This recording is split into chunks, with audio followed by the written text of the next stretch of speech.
पूर्वज आहेत, पितर आहेत, ते मृत पावले आहेत. मग त्यांच्या त्या तिथीला त्यांची तिथी माहीत नसेल तर तिथी जाणून घेणं आणि त्यांचं श्राद्ध करणं हे तुमचं आद्य कर्तव्य आहे. अहो मंडळी, मग आपल्या घरी आज उद्या परवा जेव्हाही श्राद्ध असेल तर श्राद्धविधी असताना तुम्हाला काही चुका आहेत त्या चुकून करायच्या नाही.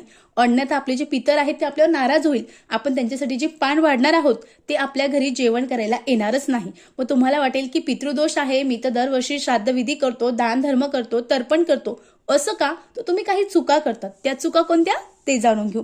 बघा, श्राद्धासाठी आपल्याला जव, कांगणी, मोहरी, वाटाणे किंवा तिळाचा वापर श्रेष्ठ मानला जातो. पण शक्यतो तुम्ही जास्तीत जास्त जे काळे तीळ आहे त्याचाच वापर करायचा आहे.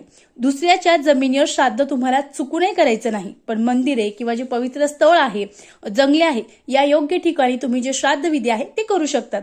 पितर केवळ योग्य ब्राह्मणाद्वारे संतुष्ट होतात. त्यामुळे योग्य ब्राह्मणाची निवड करणं तुम्हाला गरजेचं आहे. ज्या ब्राह्मणांना विधी येतात त्याच ब्राह्मणांकडून तुम्ही श्राद्ध आहे ते करायचं आहे. श्राद्धात बहीण, जावई किंवा पुतणे जेवायला बसलेले चालत नाही, तर देवताही अन्न ग्रहण करत नाही. यासोबत श्राद्धात आलेल्या भिकाऱ्याला अन्न द्यावे, अन्यथा श्राद्ध जे आहे ते निष्फळ होतं आणि त्याचं फळ आपल्याला मिळत नाही. यासोबत शुक्ल पक्ष, रात्री, युग्म तिथी किंवा वाढदिवसाला श्राद्ध करू नये, याची विशेष काळजी तुम्हाला घ्यायची आहे. उगा कोणी सांगितलं श्राद्ध करा, करू नका. जी तिथी आहे त्या तिथीलाच तुम्हाला श्राद्ध करणं गरजेचं आहे. अगदी साधी सोपी माहिती होती, तुमच्यापर्यंत पोहोचायची होती. व्हिडिओ कसा वाटला कमेंट्स करा. श्री स्वामी समर्थ. धन्यवाद.